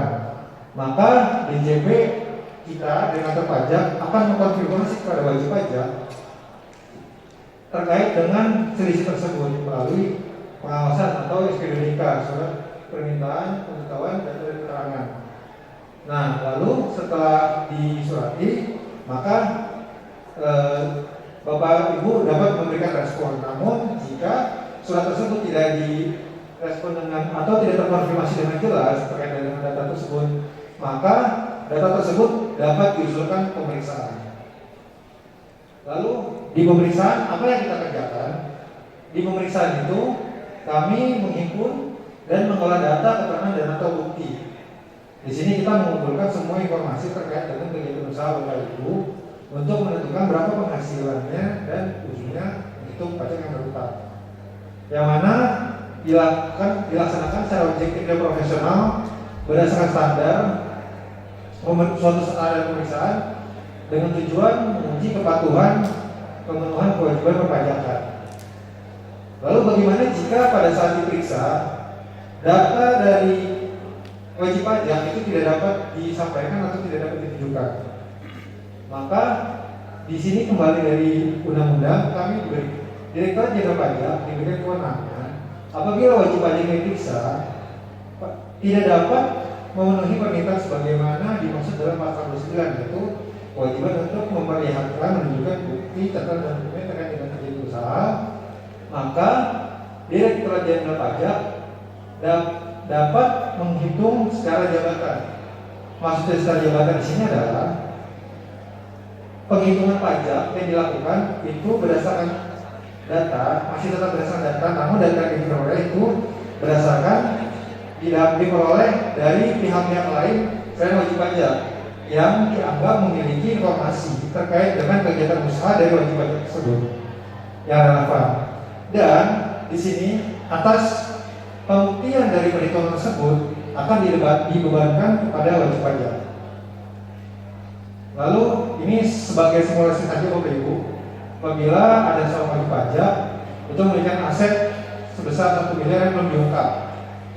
Nah, aset tersebut sebelumnya sudah masuk datanya ke DJP, Direktorat Jenderal Pajak, melalui basis data, lalu wajib pajak tersebut sudah diberikan himbauan untuk ikut PPS ataupun merespon data tersebut. Namun tidak ikut dan sudah dikirimkan SPDK dan juga tidak merespon, maka diusulkan pemeriksaan. Maka apa yang akan terjadi? Mungkin perkiraan seperti ini Bapak Ibu. Jika tidak ikut PPS, maka aset tersebut akan dianggap sebagai penghasilan neto dengan asumsi tidak ada konfirmasi dari wajib pajak, maka akan dikenakan tarif PPh orang pribadi progresif, yaitu dengan lapisan 1 sampai 4, yaitu 5,50% dengan sanksi pemeriksaan sebesar 43,68. Sanksi ini merupakan sanksi yang sudah diadaptasi dari Undang-Undang HPP. Lalu bagaimana jika Bapak Ibu itu ikut PPS? Bagaimana perbedaannya? Perbedaannya adalah dengan aset 1 miliar tadi itu akan dikenakan tarif PPh final sesuai dengan kondisi masing-masing. Itu apabila hanya pengungkapan atau tidak repatriasi 18%, jika hanya repatriasi atau pengungkapan dalam negeri 14%, seperti tadi sudah dijelaskan, dan yang terakhir 12%. Lalu yang terakhir mungkin mengulang lagi Bapak Ibu, jika masih ada aset yang belum diungkap, mari ini kesempatan Bapak Ibu untuk ikut program PPS yang berakhir sampai tanggal 30 Juni tahun 2022. Mungkin sekian materi dasar dari saya, kurang lebihnya mohon maaf. Saya kembalikan ke MC. Acara diskusi dan tanya jawab. Sebelumnya perkenalkan, nama saya Beatrice Valentina Agreski dari Relawan Pajak STI Kalijarena. Sebelumnya kami ucapkan terima kasih kepada pihak KPP Katamarana telah memberikan undangan untuk acara penyuluhan program pengungkapan sukarela pada malam hari ini, dan juga terima kasih untuk kesempatan bertanya. Di sini saya ingin mempertanyakan kepada Bapak yaitu tentang program pengungkapan sukarela. Yang ingin saya tanyakan yaitu kategori atau persyaratan seperti apa yang harus dimiliki oleh seorang WP untuk mengikuti program pengungkapan sukarela ini, dan kemudian apa keuntungan yang bisa didapat oleh seorang WP jika mengikuti program pengungkapan sukarela ini. Terima kasih. Assalamualaikum warahmatullahi wabarakatuh. Baik, ya, saya coba menjawab. Bapak Ibu sekalian, karena saya untuk menjawab ini karena saya memposisikan sebagai wajib pajak, Pak. Gitu. Jadi memang dulu saya sebelum bekerja di kantor pajak, kantor DJP, Direktorat Jenderal Pajak ini, saya juga wirausaha juga, ada kegiatan bisnis yang saya lakukan. Tua saya juga bisnis gitu ya. Jadi kadang saya coba memposisikan sebagai wajib pajak. Memang dari apa tadi yang disampaikan teman-teman ya, kalau saya sebagai wajib pajak itu kok tahu begini ada rasa khawatir juga gitu. Perasaan saya nih kalau saya punya aset ya, tiba-tiba Direktorat Jenderal Pajak Kementerian Keuangan ini dengan era sekarang keterbukaan informasi ternyata punya data ya, data yang sudah sangat terbuka. Apalagi nanti ke depan katanya NPWP sudah jadi NIK ya. Jadi lalu lintas transaksi ya itu dengan terbukanya informasi dari NIK ini sangat luar biasa gitu kan. Jadi apa yang saya lakukan, kayak saya terbang dari Pekanbaru ke Jakarta juga sudah ada informasinya. Saya punya saham di manapun ya, itu juga udah kelihatan. Jadi apa transaksi-transaksi yang berkaitan dengan NIK saya sangat terbuka sekali ya. Tapi tentunya saya yakin bahwa teman-teman di Direktorat Jenderal Pajak ini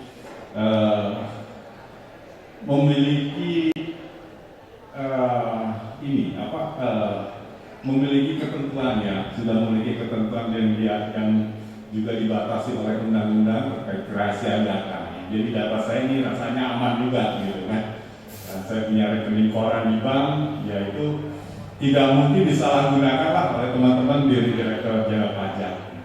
Nah, kalau saya ingin memiliki PPS, mengikuti PPS, tentunya kategorinya mungkin karena saya ini terluput ya, ada aset-aset yang belum saya sampaikan, saya informasikan ya. Tentunya harapan saya ini kan aset saya untuk ketenangan pribadi saya sebagai wajib pajak ya, itu semuanya bisa kita laporkan ya. Nanti di tahun SPT tahun 2022 yang dilaporkan di tahun 2023 ya, itu sudah semua aset saya laporkan ya. Tapi tentunya apa yang harus saya laporkan ini ada konsekuensi yang harus saya lakukan ya. Tentunya saya harus, kalau saya ikut PPS nya akan ada pajak yang harus saya bayarkan gitu. Dan resikonya kalau saya laporkan ya, saya laporkan apa adanya nanti tanpa ikut PPS. Tentunya kan teman-teman pajak akan mengkonfirmasi ya, tadi sudah disampaikan ya, mengkonfirmasi ada SB2DK yang disampaikan teman-teman pelayanan kepada saya gitu kan. Kalau saya bisa menjawab misalnya aset itu sebenarnya ini warisan gitu kan, itu mungkin bisa diterima. Tapi kalau saya nggak bisa menyampaikannya, nah itu resiko buat saya gitu kan. Ya. Memang aset bersih ya, aset bersih yang nanti jadi perhitungan ya. Mungkin saya pernah punya hutang untuk membeli aset ya. Tentunya sepanjang hutang ini belum saya lunasi ya, aset saya sebesar itu. Ada aset yang saya gunakan nanti untuk membayar hutang ya. Memang hitung-hitungannya ini sih fair lah gitu ya. Untuk aset bersih ya. Jadi memang syaratnya ini ya saya harus terbuka ya, terbuka bisa mengungkapkan aset saya yang memang belum saya laporkan di SPT ya. Jadi tentunya dengan penyampaian PPS ini ya, ya ada keuntungan lah ya. Walaupun tentunya saya sebagai wajib pajak, kalau saya ya sebagai wajib, tentunya saya hitung-hitungan ya. Saya sebenarnya nggak mau rugi juga gitu kan. Tentunya aset saya yang mungkin saya simpan di bank gitu kan, itu nggak mau saya habis kan. Kalau saya nggak ikut PPS, nanti dengan tarif pajak yang sedemikian, tentunya sangat banyak berkurang gitu ya aset saya. Paling nggak aset itu bisa saya investasikan di bank lah, gitu kan. Saya investasikan di bank, oke saya nggak dapat interest misalnya berapa tahun ya, gitu ya. Yaitu untuk pembayaran saya dibuka ya untuk bayar pajak ya. Jadi mungkin itu loss saya di situ ya sebagai wajib pajak. Saya nggak dapat interest, tapi saya masih punya simpanan di bank, ya. Masih aman lah, gitu. Nah, jadi saya rasa begitu ya. Ini saya memposisikan sebagai wajib pajak nih. Kalau saya punya aset, ya hitung-hitungan kalau saya pengen saya tuh tentram ya, hati saya tuh tenang gitu kan. Hidup saya kok kayaknya dikejar-kejar orang pajak gitu ya. Sampai kadang kalau ingat orang tua saya tuh ya berusaha untuk tertib kan, gitu. Tapi ya kadang kehidupan jadi tidak menolong Pak, gitu kan. Kita ada hal-hal yang kadang-kadang tidak disampaikan juga gitu kan. Ya tapi alhamdulillah ya ini dari didikan orang tua saya juga dan mengharapkan saya jadi orang pajak gitu ya, jadi bekerja di DJP ya, untuk bisa melihat pajak ya dari sisi lain juga. Gitu. Saya rasa demikian ya Bu ya jawabannya. Gitu. Jadi kalau kita ingin hidup tenang gitu ya sebagai wajib pajak ya, dan sebenarnya kalau harta itu kan ya sudahlah gitu kan milik saya yang nanti pun akan saya tinggalkan juga gitu. Kan saya wariskan ke anak-anak. Saya ingin semuanya tenang ya, tidak ada masalah ya. Dan itu jelas sudah saya ikhlaskanlah ke negara ya PPS itu. Saya rasa demikian ya. Pak Romi barangkali bisa menambahkan sedikit ya. Menambahkan apa yang disampaikan oleh Pak Tulus ke Ibu Detri Valentina ya. Terima kasih atas pertanyaannya. Apa syarat mengikuti PPS? Mungkin teman-teman Mas Kenny bisa ditampilkan ini nggak dari PowerPoint yang syarat mengikuti PPS biar kita tahu. Jadi Bapak Ibu sekalian ada dua seperti dijelaskan oleh teman-teman narasumber maupun bapak-bapak yang ada di samping saya Pak Kanwi dan Pak Kepala Kantor bahwa ada 2 kebijakan PPS. Masing-masing punya target pasar kalau kita ngomongnya, atau masing-masing punya segmen tersendiri. Satu, ini kita bisa anggap sebagai syarat ya. Untuk kebijakan pertama yang bisa mengikuti adalah peserta TA. Kapan? Yang kita lakukan pada saat dulu tahun 2016-2017 bagi Bapak Ibu yang berpartisipasi. Itu kebijakan satu. Kemudian pada saat TA dulu ternyata ada harta yang belum dilaporkan atau belum disampaikan melalui SPH pada saat teks amnesti. Mungkin pada saat itu belum jelas statusnya ya, mungkin pada saat itu kelupaan, mungkin karena hartanya banyak sekali ya Pak ya. Jadi ada yang kelewatan nih, gitu ya, sampai nggak kecatat gitu. Banyak sekali kita temui di lapangan. Nah itu bisa mengikuti kebijakan satu. Nah untuk kebijakan 2 masih yang tadi sebelumnya Mas Ken. Oke. Nah untuk kebijakan 2 ini ditujukan kepada wajib pajak orang pribadi yang di SPT tahunannya ada harta yang belum dilaporkan atau alfa atau hilal atau apapun ya, sehingga belum dilaporkan pada tahun pajak 2016 sampai 2020. Nah itu baru dia bisa ikut. Nah kalau kita mau manfaatnya ini ada 2 nih. Tadi dijelaskan secara umum kepada negara ya, secara ekonomi. Memperkuat kekuatan ekonomi karena kita mendatangkan harta atau kekuatan ekonomi dari luar negeri ke dalam negeri melalui repatriasi. Kemudian juga ada insentif di situ ketika kita menginvestasikan dana yang direpatriasi atau yang dideklarasikan melalui instrumen-instrumen yang tadi disebutkan, ada SPN, ada hilirisasi energi, hilirisasi SDA, kemudian renewable energy.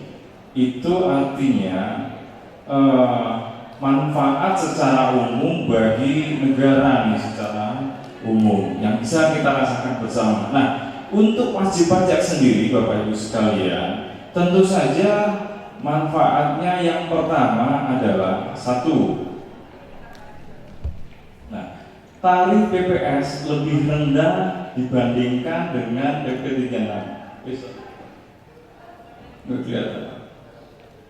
Iya, PP 36 tahun 2017. Nah, maksudnya kalau tadi disebutkan, tadi bahkan dijelaskan hitung-hitungan Bapak Ibu sekalian ya. Coba kita bayangkan aja tarif PPS. Misal kalau tarif Mas Ken, tarif ada 6, 8, dan 11 tadi untuk kebijakan 1. Nah, kebijakan 1 artinya kalau kita punya harta nih, kita kemarin udah ikut TA, kemudian kita punya, ternyata ada harta yang belum kita laporkan. Kemudian oke, harta kita di dalam negeri kondisinya, oke, kita deklarasikan saja ya. Jadi kita nggak investasikan, tapi kita ngomong aja atau kita mengakui saja kepada DJP lewat PPS ini bahwa kita punya harta yang belum kita laporkan. Tarif kita 8% orang pribadi. Coba dibayangkan bila ternyata kita nggak ikut PPS, kemudian DJP menemukan, nah di situ PP 36 berlaku. Tarifnya maksimal sampai dengan 35% ya, lapisan tertingginya ya untuk penghasilan orang pribadi. Dibandingkan dengan 8%, jauh banget dari tarif. Itu pertama. Kedua, harta yang disampaikan itu adalah harta bersih yang dihitung di PPS ini Bapak Ibu sekalian. Artinya harta itu dikurangi dulu dengan utang yang berkaitan langsung terkait perolehan hartanya. Jadi enggak serta-merta langsung dikonversi jadi DPP atau dasar pengenaan pajak, tetapi dikurangi dulu.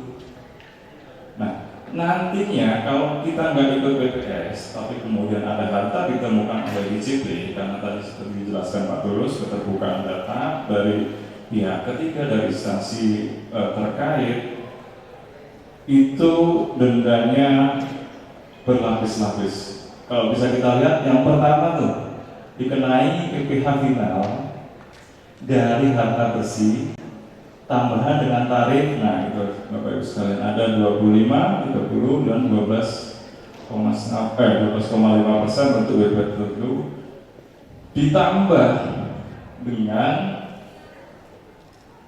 sanksi sebesar 200%. Jadi kita membayar 300% in total, ya kan? Nah, itu yang bikin menurut saya pribadi BPS ini udah menang banyak sih, daripada nanti ke depan ternyata ada data yang belum kita ungkap dan ditemukan oleh DJP. Itu sih mungkin secara umum. Terima kasih Mas Iksan. Pada akhirnya dana pajak yang kita kumpulkan itu akan kembali ke masyarakat, ya, baik dibagi hasilkan secara langsung maupun ketika sudah terkumpul di APBN nanti akan disalurkan kembali ke daerah dalam bentuk transfer, bisa melalui DAU, bisa melalui DAK, dana desa dan sebagainya. Yang jelas semuanya akan kembali kepada kita sebagaimana prinsip pajak dari kita, oleh kita, untuk kita. Ya, sekali lagi terima kasih. Mudah-mudahan kita semua diberikan kemudahan dalam berusaha oleh Allah SWT, sehingga usaha kita lancar, usaha kita terus tumbuh, dan pada akhirnya pajak yang dibayarkan juga semakin banyak. Nah, doa kita, doa yang baik untuk Bapak Ibu semuanya. Ya, sekian kalau dalam penyelenggaraan acara malam hari ini kurang berkenan, mohon dimaafkan ya. Terima kasih. Assalamualaikum warahmatullahi wabarakatuh. Waalaikumsalam warahmatullahi wabarakatuh. Terima kasih Bapak Kabel atas klarifikasinya. Kalau jalan menginjak bumi, kalau terbang menginjak awan. Sekian dari kami, bolehlah semua bertepuk tangan. Kesekian tampak kasih, cukup sekian dan terima kasih. Saya Mei Petri, pamit undur diri dari hadapan Anda. Terima kasih, selamat malam dan sampai jumpa. Assalamualaikum warahmatullahi wabarakatuh. Selamat malam warga Indragiri Hulu yang kami banggakan. Kami dari Direktorat Jenderal Pajak, Kanwil DJP Rio, KPP Pratamarga, dan dari pemerintah Kabupaten Indragiri Hulu menyampaikan ucapan terima kasih atas peran serta masyarakat dalam membayar pajak sesuai dengan ketentuan yang berlaku. Pada kesempatan ini kami ingin mengingatkan kembali bahwa batas waktu berlakunya program PPS ataupun program pengungkapan sukarela akan segera berakhir pada tanggal 30 Juni 2022. Maka dari itu kami menghimbau kepada masyarakat untuk segera memanfaatkan kesempatan ini, karena apa? Pemulihan ekonomi nasional membutuhkan dana untuk yang tidak sedikit, dan tentu kesempatan ini dapat dimanfaatkan oleh Bapak Ibu wajib pajak untuk melaporkan kembali aset-aset ataupun penghasilan yang belum sempat dilaporkan di SPT tahun-tahun sebelumnya maupun pada saat kesempatan tax amnesty yang sudah berlalu. Manfaatkan segera PPS dan manfaatkan tarif yang lebih rendah daripada tarif normal yang sudah berlaku. Indonesia membutuhkan pajak. Pajak kuat, Indonesia maju. Jangan takut, jangan bimbang, manfaatkan sekarang.